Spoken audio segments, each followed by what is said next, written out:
राजनाथ सिंह ने आज़ाद कश्मीर के लोगों को एक बहुत बड़ा पैगाम दिया है। आज़ाद कश्मीर, जिसे इंडिया पाकिस्तान ऑक्युपाइड कश्मीर कहता है, डिफेंस मिनिस्टर राजनाथ सिंह ने आज़ाद कश्मीर के लोगों को इनवाइट किया है कि आएँ और इंडिया को अपना घर बनाएं। उन्होंने कहा कि आज़ाद कश्मीर के लोग हमारे अपने हैं, लिहाजा उन्हें इंडिया के साथ इल्हाक कर लेना चाहिए। पाकिस्तान से उन्हें कुछ नहीं मिलने वाला।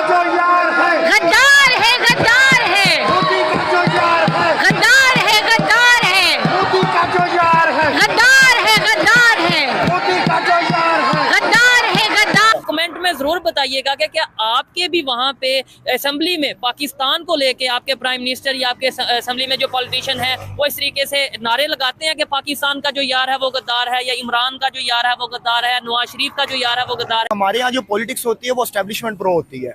अगर आपने एस्टेब्लिशमेंट को खुश करना है तो आपको इस तरह के नारे लगाने पड़ते हैं। जब आप इस तरह के नारे लगाएंगे तो आपकी पॉपुलैरिटी अगर जीरो भी होगी तो आपको उठा के किसी अच्छे ओहदे पे और किसी कोई ना कोई मिनिस्ट्री मिल जाती है। भारत जो है वो पाकिस्तान के फॉर्मर मिलिट्री डिक्टेटर, पाकिस्तान के फॉर्मर प्रेसिडेंट जनरल मुशर्रफ की जो एंसेस्ट्रल लैंड है उसको ऑक्शन कर रहा है। कहा जाता है कि ये जो ज़मीन है ये जनरल मुशर्रफ की जो फैमिली है यूपी के अंदर उनकी थी और इंडियन गवर्नमेंट ने इसका कंट्रोल ले लिया। और इसको आपको पता है वो किस लॉ के तहत जो है वो ऑक्शन कर रहे हैं? Under the enemy property act. Indians हमारे नाइबर्स कंट्री है, हम इंडियंस की बहुत दोस्तों, जब से इंडिया में मोदी जी ने कमान संभाला है तब से लेकर आज तक पाकिस्तान में भारत का टेरर लगातार ही बढ़ता जा रहा है। और अब आप देखेंगे कि अभी आपने शुरू में ही एक क्लिप देखा होगा जिसमें लोग यानी कि पाकिस्तानी लोग अपने संसद में ये नारा लगा रहे थे कि मोदी का जो यार है गद्दार है, गद्दार है। अब बताइए, मतलब हमारे देश में तो कभी ऐसा नहीं हुआ कि हमने पाकिस्तानी नेताओं का या पाकिस्तानी किसी भी व्यक्ति का नाम लेकर हमने जो है अपने संसद में ये नारा लगाया हो कि जो उसका यार है गद्दार है, गद्दार है, या उसका कभी हमने तो नाम ही नहीं लिया। हमारे देश के लोगों ने तो कभी नाम ही नहीं लिया। लेकिन इन पाकिस्तानियों के दिमाग में अब मोदी का खौफ इतना चढ़ गया दोस्तों कि ये लगातार मोदी पर अटैक करना चाहते हैं और दिन रात इनकी ये मनसा बनी हुई है कि ये कैसे भी करके ये मोदी चला जाता। अगर मोदी ना रहता तो इन लोगों का जो है हंसता खेलता परिवार जो है, टेरर वाला परिवार जो है, अब तक फल फूल रहा होता और हंस खेल रहा होता और मजे से भारत के वाट लगा रहा होता। तो ऐसे में जब ये लोग ये चीजें देखते हैं कि सारी चीज अब मोदी ने कंट्रोल कर दी है और अब उल्टा नए नए बयान आते रहते हैं भारत से, जो यहाँ पाकिस्तान में बवाल मचा देता है। क्योंकि अभी हाल ही में राजनाथ सिंह जी ने अपने भाषण में कहा कि पीओके वालों, ये पाकिस्तानी आप लोगों को अपना नहीं मानते हैं तो आप उनका साथ छोड़ो और हमारे यहाँ आ जाओ, हमारी शरण में आ जाओ या हमारे देश में आ जाओ, तुमको हम सब कुछ देंगे जो आज हमारे देश में मौजूद है, जितनी भी सुख सुविधाएं वो सब कुछ आपको दिया जाएगा। अब इससे इन लोगों को और भी भयंकर मिर्ची लग गई है और आप देखेंगे इस वीडियो में कि लोग किस तरह से बातें कर रहे हैं इस बयान को लेकर।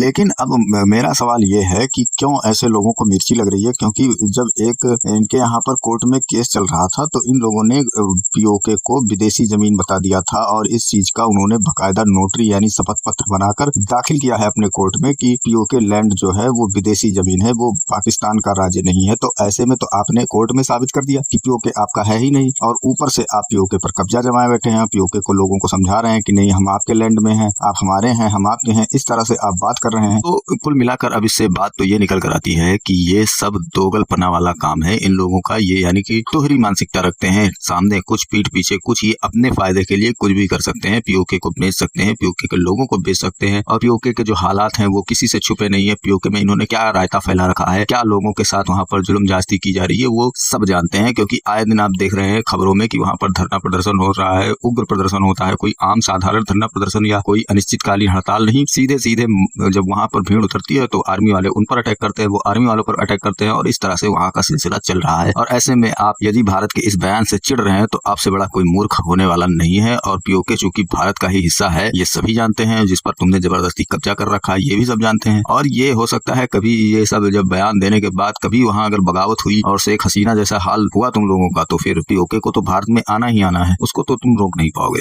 तो चलिए चलते हैं खबर की ओर और देखते हैं पूरा मामला। वीडियो पसंद आए तो लाइक करें, चैनल को सब्सक्राइब करें और शेयर करना ना भूलें।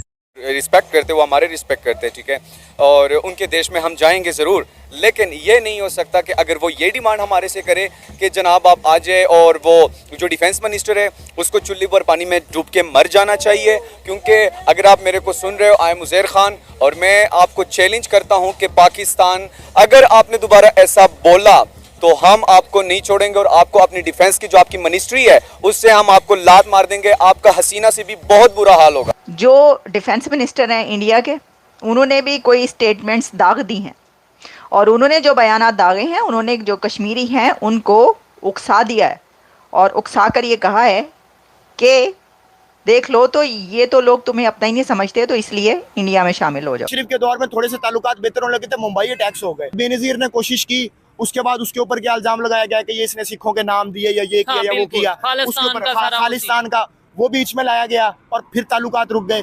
उसके बाद मुशर्रफ और वाजपेयी के दरमियान जो एक ताल्लुकात बने थे और वहां पे कश्मीर का मसला ऑलमोस्ट तकरीबन हल हो चुका था। चार नुकाती एजेंडा था जिसमें ट्रूप्स का वापस लेके आना था, एलओसी के अंदर कश्मीरी आ जा सकते थे और 2-3 पॉइंट्स और भी थे। हमारा जो एजुकेशन बजट है वो 100 अरब से भी कम है। अच्छा, 3 फिगर हमारा एजुकेशन बजट नहीं है, जबकि हमारा डिफेंस बजट 1800 अरब रुपए है।